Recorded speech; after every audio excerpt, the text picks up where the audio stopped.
Hello and welcome to Attacking Third, a CBS Sports soccer podcast. We are live on YouTube.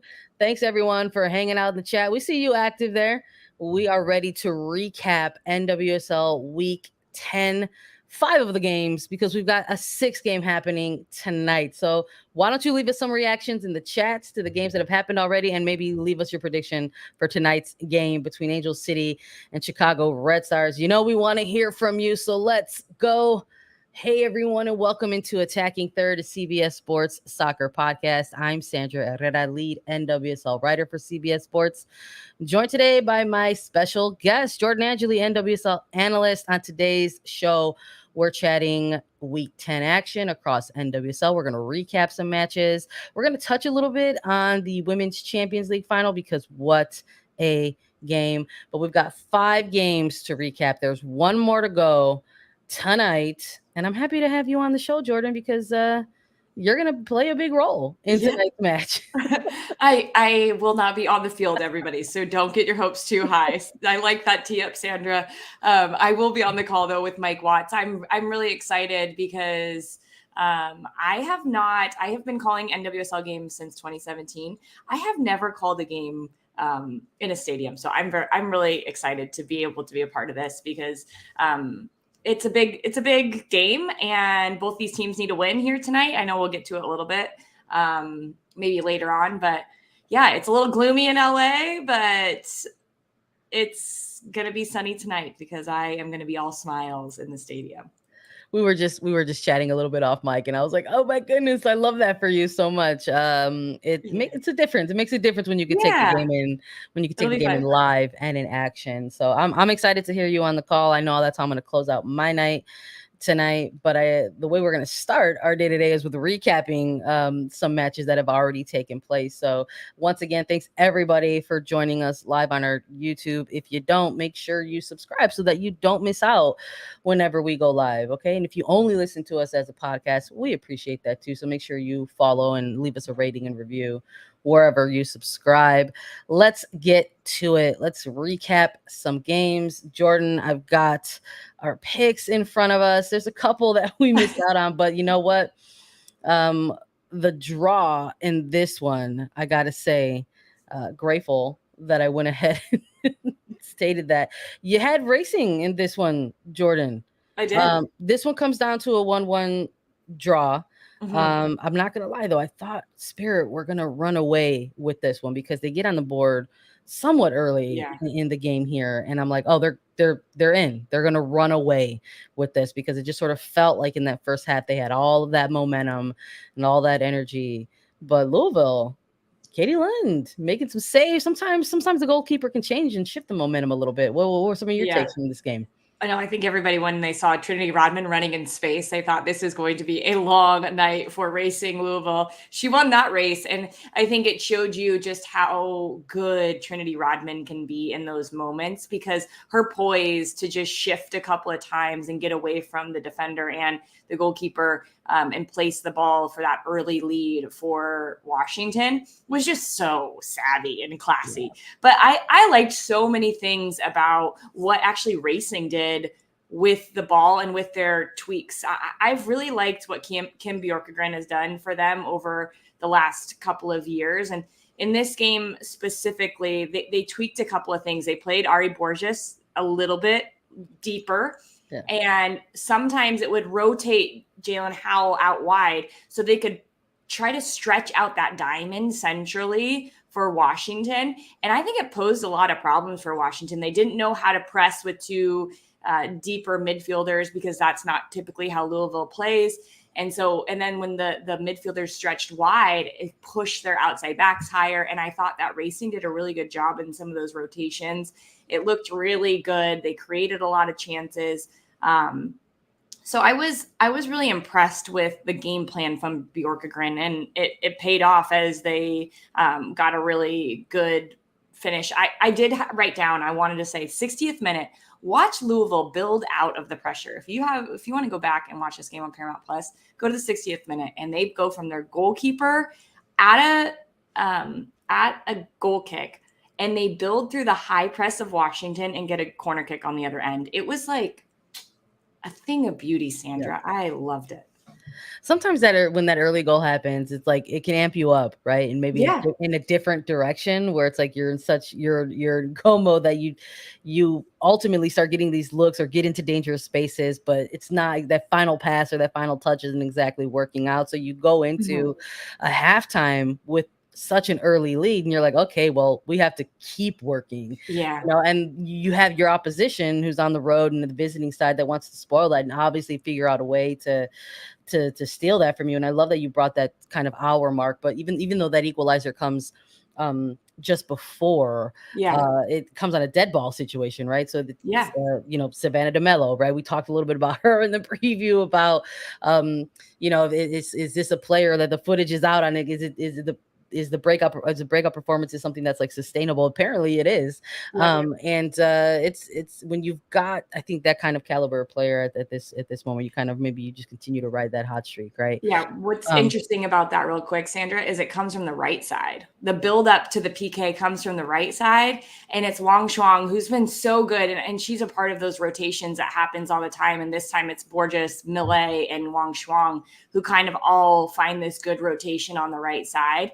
And DeMello ends up getting converting the PK. But I just thought that was such a crafty way of using Borges running into space late on by playing her a little bit deeper. This is a fun Louisville squad. And I think it was a deserved point on the road because Washington had their moments. And I think Sam Staub played another good game. Yeah. She's a player that I have question marks. Do you think she's going to get a look at the national team after this cycle? I think, after the World Cup, I think anything's possible. I think there's been too much good play from club players across the league in very specific positional areas that the national team has maybe kind of circled as positions that players are competing for. So I would love to see it, honestly. But this kind of game, I think, just sort of had the look and feel of like what NWSL culture is. You have these moments where it's like, oh, it's like here's this really chaotic kind of breakout early goal, but then you have the opposition that's like, no way, like we're just not going to let it get away from us. And then you just see everything come down to this second half. And whether it was the penalty kick conversion or kind of the physicality too. Saw a lot of yellows. We saw a red. We didn't even mention the red cards. The straight red. Like it got a little choppy and chippy towards the end there. But the draw in terms of the momentum and how it ultimately shifted, really how racing came out, kind of stole it right back. Kind of just felt right. It felt kind of fair. I think if you're maybe some of those players who are kind of looking ahead a little bit and eyeing a World Cup, you want to take a look at these performances, maybe see where you can build on those and roll those into the next week. I think, Rodman, Sanchez, Hatch, a trio of players are going to say, okay, what could we have done, better or differently to kind of make sure that we would have, came out with the win versus just the result. But split points between these two for now. Let's talk about another rivalry. Let's talk about Oil Rain versus Portland Thorns. We were amped on this one, Jordan. We said there's nothing like the Cascadia rivalry, that if there's a game folks want to try to watch over the weekend, try to watch this one, because there were a ton of games kicking off around similar times on Saturday. And the Portland Thorns take the win in this one. It's 2-0, and they prove us both wrong. You had a draw. I went with the Rain in this one, and Portland had other plans. They said, not only we're going to come out here and get this win, we're going to close out this weekend at number 1. So their win over the Rain shifts the table once more. They're sitting on top of the standings right now to start off June with 19 points at number 1. What a game in this one. We're going to see a lot of shuffling, I think, at the top of the table through the next couple of months. But first off, I want to say throughout the entire game, I think this game was won in the midfield. And Portland Thorns midfield was outstanding in this game. I think Crystal Dunn won more first and second balls than I have ever seen her win. I thought Sam Coffey was great on the ball. She helped pull apart the midfield of Reign. She was showing in really crucial spots when Portland was trying to build up. And then whether it was Olivia Moultrie in the first half, who I think adds a little bit more dynamic movement to that midfield and can stretch between the lines and find those nice little seams and pockets, or the goal scorer Sink, who comes in later in the game. I think they just ran the show. Those three ran the show away from home in Seattle. It was a much cleaner game than we thought. I don't think, I'm trying to think about it. Was there a yellow? If there were a couple yellows. I mean, maybe not as physical as before, not as like in the physical past, I thought, but I think one of the reasons it wasn't is because Portland was really good on the ball. Oh my goodness. And when you're good on the ball and you move it quickly, you deny the other team opportunities for confrontation. So that was my biggest. I have a lot of things written down because I loved this game, but that was my biggest point. I thought the midfield was absolutely excellent. Look, I think if you have an opportunity to have Dunn, Coffey, Moultrie involved in that middle third, you gotta go with it. I mean no disrespect to someone like Christine Sinclair, because she ends up coming into this game late and, kind of icing this match and sealing all 3 points. But you just can't deny what that trio of players provide in that middle third for this Thorns squad. I mean, we were really eager to see what these two teams were going to look like head to head in this phase of the season as they're approaching that midway point, because I think we were both in agreement that when you're looking at the overall rosters of these two teams, they're two of the deepest teams in the league, and maybe that kind of shows its head a little bit in a game like this where there's a Rose Lavelle who's still unavailable, Jess Fishlock, a kind of a late scratch there. What does a player like that provide for the Reign as they're kind of trying to stay in this game throughout it, a big rivalry game in front of lots of fans, right? There was a doubleheader as well this day. So I'm with you though. Now, maybe not as chippy or choppy or as physical before, but I think just undeniable what the Thorns are presenting right now, especially when you've got that trio involved. Again, it's so funny. I think we should also shed light a little bit on Morgan Weaver and her movement in this game. Just kind of just relentless. Just this type of player who could just get in there and you could just say, hey, go out there, run them down, and she'll go ahead and do that. But a lot of other silver linings, I think, for the Thorns. I think if you look at this current midway point of this season, I mean, players who are looking in good and strong form. You're probably getting as close to your ideal starting 11 as you want. And it's so funny to even say that out loud. Yeah. Because it's like, what do you mean? They did great. They won. They got the win. But I think maybe like Becky Sarabun, you want to have her, healthy and fit. And that's close to your, ideal starting 11. But again, the depth of this squad, you can have a team A and you can have a team B, essentially. Moving forward. And they got Becky back for a few minutes at the end of the game, which was really important. And there was a moment I don't know, it was last 5-10 minutes of the game where Coffey goes in for a tackle and the ball just kind of pops out in this really dangerous spot. And there's Becky just to clean it up. And it just felt like she didn't miss a beat. So I think that for Portland, there are a lot of silver linings. I think Hina Sagita is one of the best wingers in this league. I know I talked about her last time. But Morgan Weaver has been excellent.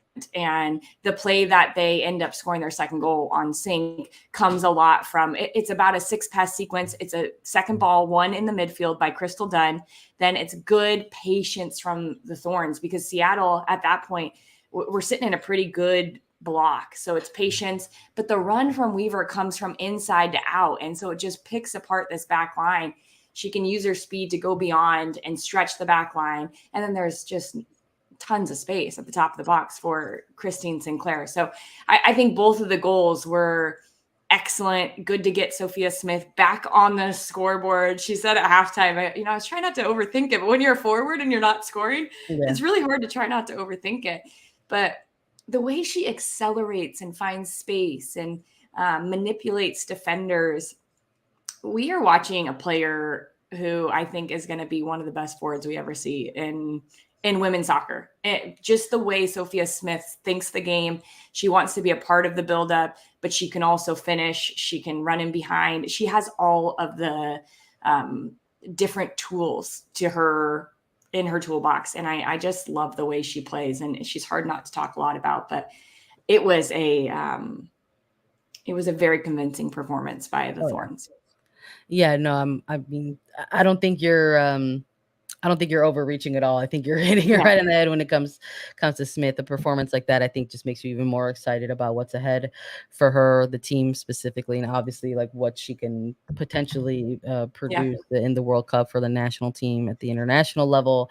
But solid performance. I think it was one of those, I think, performances from the Thorns where it's like, even if you were allowing doubt to creep in a little bit, this type of game kind of erases some of those doubts, I think, around there. And I think for the Reign, there's some things here for them to work. And something I liked, at least Bennett getting the start. I know you had mentioned in the preview that you wanted to continue to see that, those small things, right? Silver linings that you're trying to take out of losses, maybe rolling into next week and the next performances. But I think with losses like these, I think these are the ones that maybe sting a little bit. I think when you're kind of those upper half table teams and you're going up against what is considered kind of playoff caliber type of talent, and you're not able to get out these results or get out these wins, maybe it leaves things on the board for you. Maybe it creates seeds of doubts, but we'll see how OL Reign respond from a performance like this. We've got one more game to recap before we take a quick break. Let's chat a little bit about Houston Dash versus Orlando Pride, because we both had the Pride in our picks for this one. Jordan and Houston Dash said pump those brakes. Maybe they didn't. Maybe they said go because they win this one 2-0.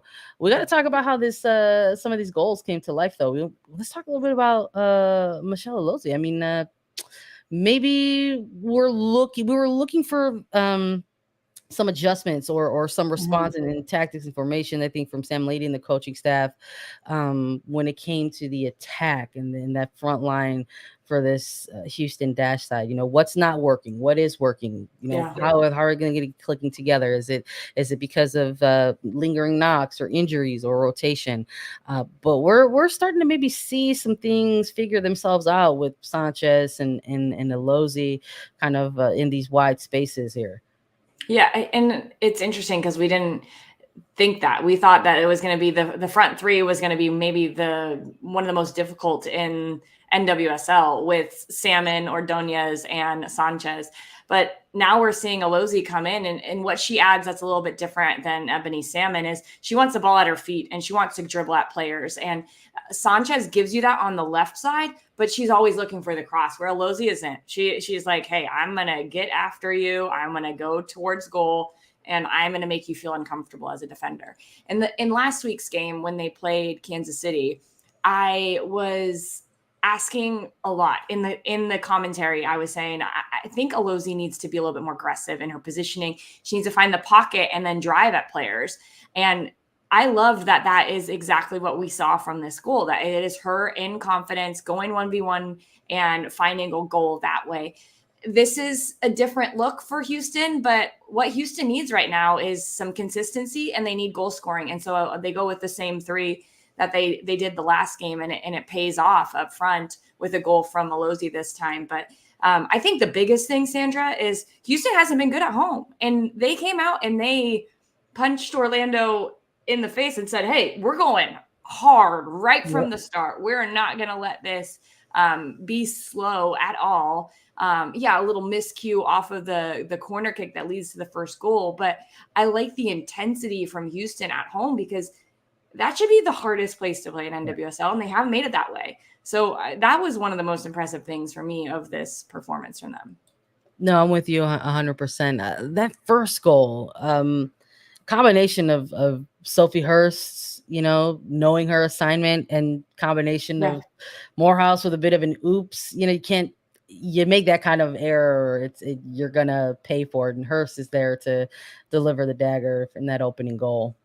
Yeah, I think that's part of it, is you as a player have to know your assignment, but you also have to be alert and ready. Because if you're not ready and thinking that ball is going to come to you no matter what, you're not scoring that goal. So I like that Hurst gets a goal because she's been really good. She's come in and played over the last handful of games as a holding midfielder. It gives Sophia Schmidt a little bit more room to play, and she's just solid.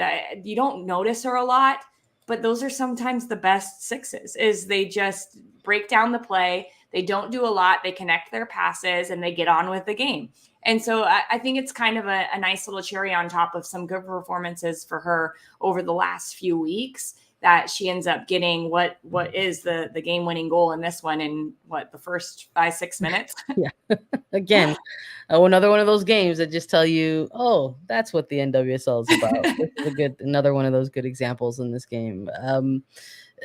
For Orlando, on the losing side of this, is going to be their second consecutive loss after going on an unbeaten streak there. Mm-hmm. Some of the adjustments I think maybe that they can make out of this, looking ahead. I mean, we saw maybe some rotation, minutes management as the World Cup gets closer, as Challenge Cup continues to crank up.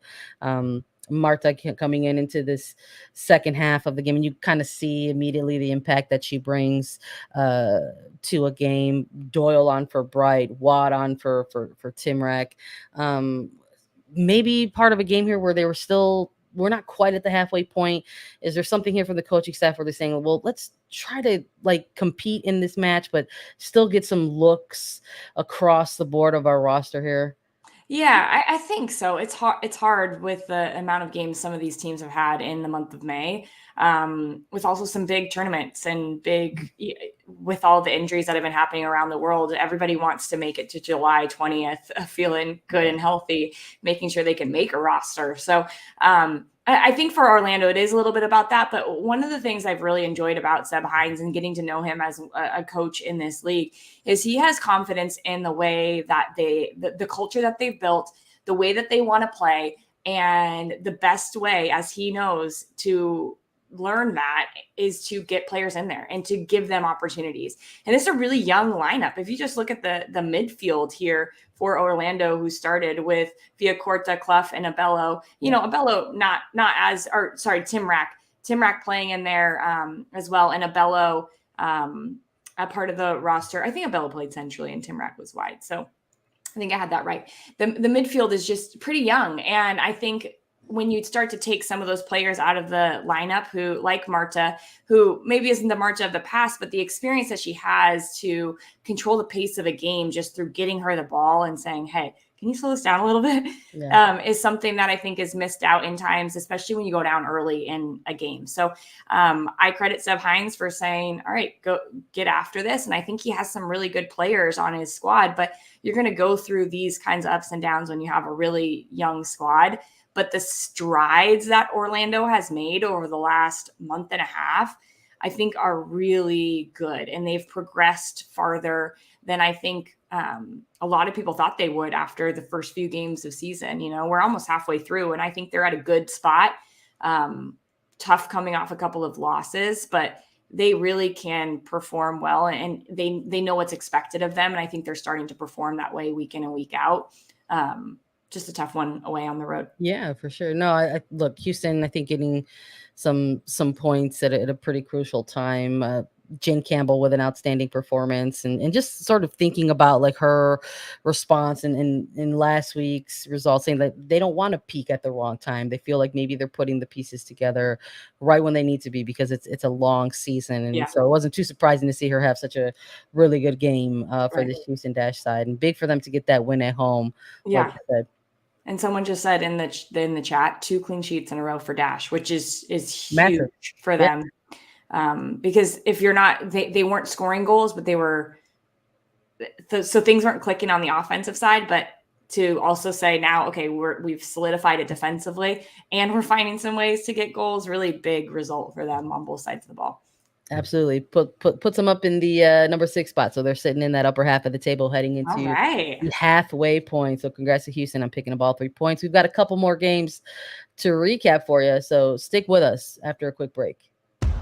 The Portland Thorns fly east for their battle with Orlando Pride. Sunday on CBS Sports Network. All right, let's chat a little bit about a game that had multiple former players playing against each other. Those were the big storylines going into this one. We're going to talk about Kansas City Current versus North Carolina Courage. The Current picking up a win, snapping their losing streak 1-0 against North Carolina Courage. Kind of a big deal because we were talking about in the preview that not only did we have them as our picks for the Courage, Jordan, but we were talking a lot about why, and just sort of just to echo a little bit of what you were mentioning about Orlando. The Courage, another one of these teams, kind of putting together and stringing together these performances, perhaps ahead of schedule, right? Another team kind of who view themselves in a bit of a rebuilding and retooling year, and coming into Kansas City on an unbeaten streak, putting together good performances, and a team that really likes to keep the ball. So we were curious about whether or not the Current would even, have enough time on the ball to go ahead and have an impact. But Kristen Hamilton, game winner. You'll love to see it. Kristen Hamilton is back. Yep. And you know what? Kansas City looked more like Kansas City than we have seen them, I think, this year. You mentioned North Carolina wants the ball, and they said, go ahead, take the ball. We don't really need the ball. And I thought that was a really brave step right away from Caroline Ware-Bloom to say, we're going to play in a 5-4-1. So it was a lot more compact. They sat in at moments in the beginning of that game, Sandra, I don't know if you noticed this, the back line to the forward line of Kansas City, 20 yards. They were so compact, 20 yards. They're saying, if you played over the top, we have our backs can beat you to that ball. And so you're not going to win the foot race against us, North Carolina, but we're going to be able to not let you possess through the lines and do all the rotations that North Carolina likes to do. So I think it was a really good game plan from the beginning. But what I loved about Kansas City is like the dog was back, the X factor, the fight, the grit, and a lot of that helps is they have some great forwards. But you mentioned Kristen Hamilton getting the game-winning goal. Kristen Hamilton is one of the best nines in this league because she knows how to set herself up against a defense, grab an outlet ball from her team, and find a way out of situations. It's not always pretty. Sometimes it's a tackle and she wins the ball that pops loose on the other side and finds a way to connect. Sometimes she dribbles through. There was one time she dribbled through 3 players who were coming at her. She is just so good at ball retention that it allows Kansas City, who then if you're playing in this really deep formation, if you have an outlet who can hold it for you, then you can run forward with pace and with numbers. And that's when they feel most confident, and they looked confident in this game. And I think a lot of it hinged on Kristen Hamilton getting 45 minutes. They get the goal early from that type of situation where the ball is held up, a few good passes from Kansas City on the right side. And then we knew it was going to happen sooner or later with Kristen Hamilton being back in. It comes from Dabinia. Yep. She finds Hamilton. Those two played together at North Carolina for a long time. They get their first combination for a goal here in Kansas City. And yeah, I was like, who is this Kansas City team? It is not who we have seen this year. Is this just like an early glimpse for us? Look, we're heading into week 11 now. Yeah. I'm sure Kansas City fans have been waiting for it. I mean, that was one of the biggest bits of analysis, I think, coming out of Dabinia's free agency signing with the Current was her reuniting with Kristen Hamilton. Yeah. Is this just like a small glimpse at what KC fans can expect to come maybe in the second half? Yeah, I do. And Kansas City is like, all right, it's about 10 weeks into the season. Yeah. This is when we turned it on last year. So we'll just do the same thing again. I do think Kansas City has had some performances that haven't been, results haven't gone their way in some games. But they've had some performances where they've been played off the field, absolutely played off the field. And I think they would say that. One of the things that is every time they have this little bump is they get a player back. They get the bump with Dabinia back. They get the bump with Hamilton back. They get DiBernardo back. We haven't seen Morgan Gautrat at all for this team. Yeah. So put her in the midfield and see how much better this team plays.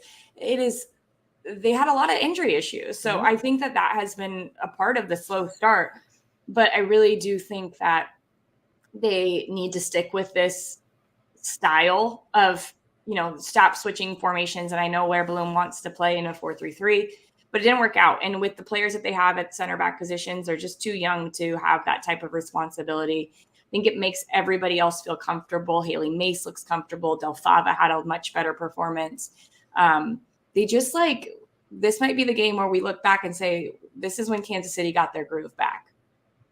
I think you could be right. We'll see. Yeah. We'll see what they carry into week 11. It bumps them up out of last place. So you got to start somewhere, right? Win gets you back out of last place, and for the Courage, it just bumps them just out of the upper half of the table. But listen, it wasn't for lack of effort. They had lots of good opportunities. They definitely had the ball throughout nearly all of the 90 minutes there. I'm sure there's some good things for them to take out of this game moving forward. And the Brazilians in this league are must-watch TV.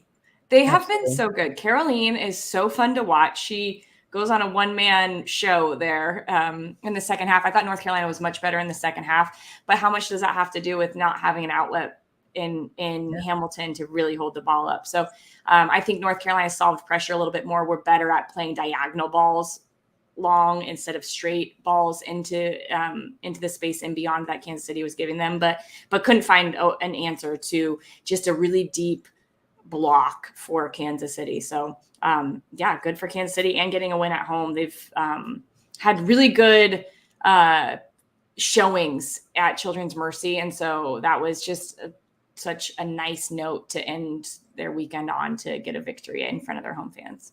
Yeah, absolutely. Let's chat about the fifth and final game that took place over the course of this weekend. Last one that we're going to recap before we start to close out the episode. We got to talk about Gotham FC versus San Diego Wave FC. Another one of these matches that we were really excited about because, again, we're curious about whether or not some of these matchups that we're getting a look at early in this first half of the season are potential playoff previews. You take a little bit of a closer look anytime maybe some of those upper half of the table teams go head to head. We both had Gotham in this one with good reason. They didn't give us any reason to pick against them, except Casey Stoney said, "I am your kryptonite." Because Juan Carlos Amaros has struggled to get a victory against Casey Stoney in 7 matches. They're head-to-head. It's all going the way. That's crazy. Stoney, a 1-0 win for San Diego on the road. We talked about that too. We said, listen, how much is this team going to have in the tank? That's not an easy travel. They've got some quick turnaround going on. What's the rotation going to look like for this team?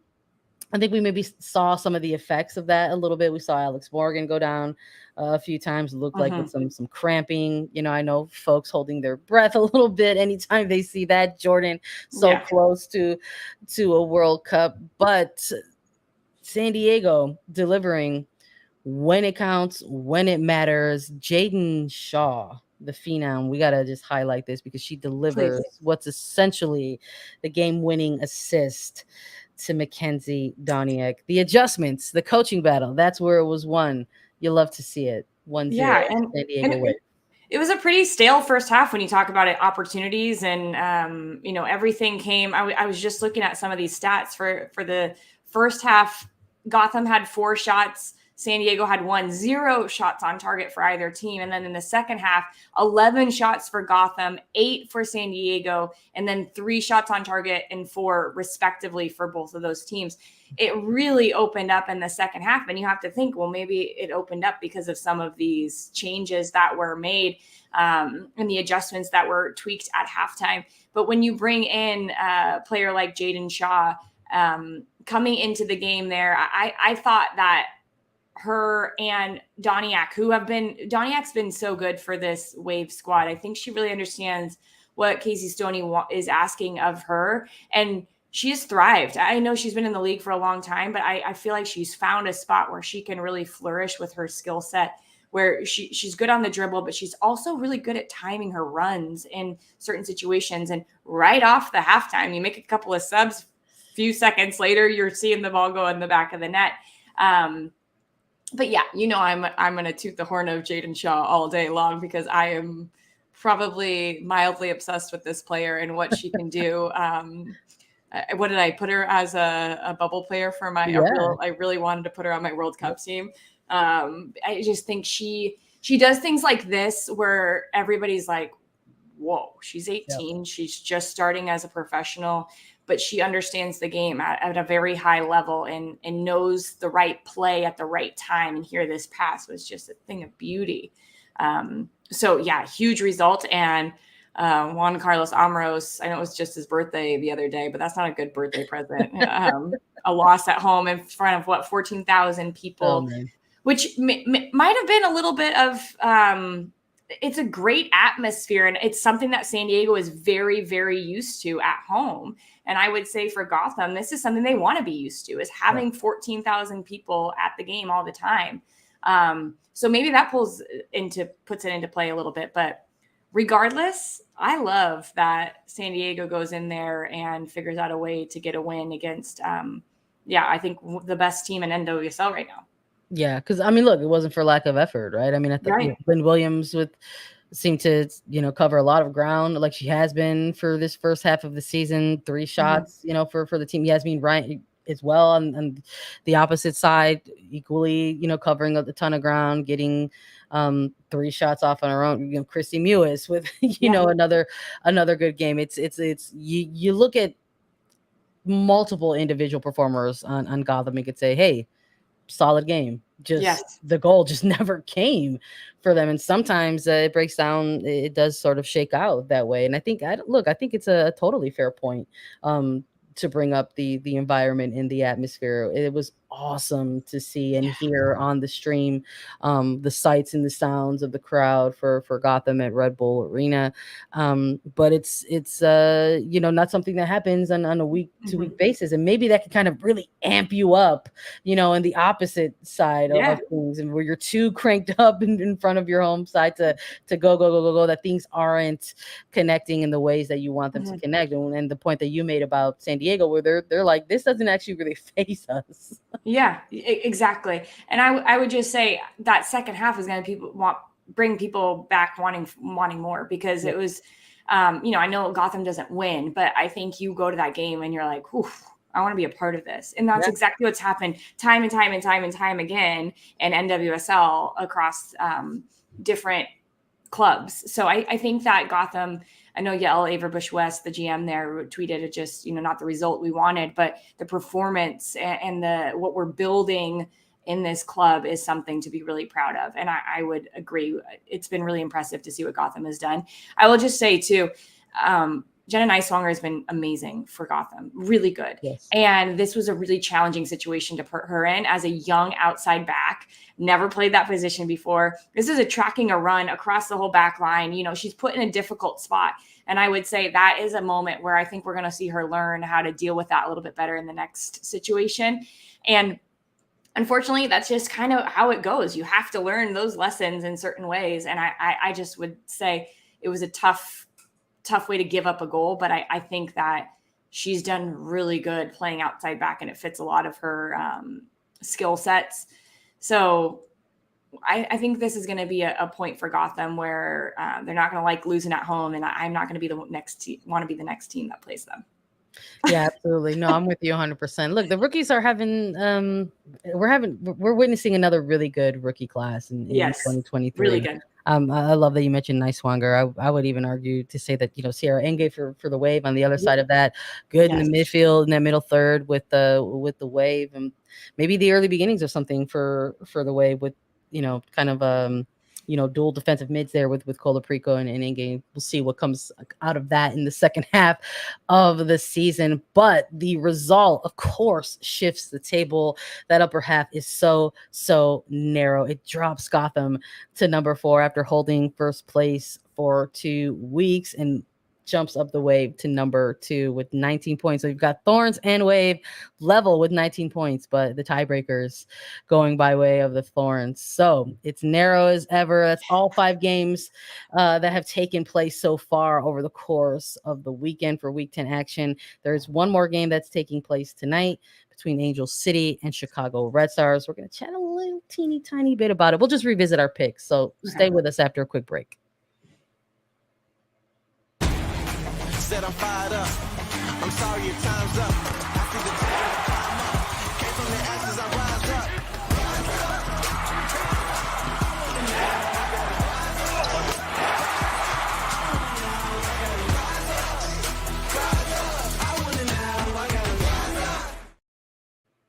Thanks for hanging out with us all episode, folks. We want to chat a little bit about Women's Champions League and, of course, close out with the final game that's going to take place in NWSL today. We have to talk about Barcelona versus Wolfsburg because we did preview this game, Jordan, and we said not going to be easy for Barcelona against Wolfsburg. I think we both gave the edge to Barcelona, just saying that there might just be a little bit too much there. No, I said Wolfsburg. Did you have them as the win? Yeah. Forgive me. Listen, they had that first half in its grasp. They could just feel that trophy, but tale of two halves here. Yeah. We saw Barcelona come out with 3-2 win for Barcelona in this chaotic Champions League match.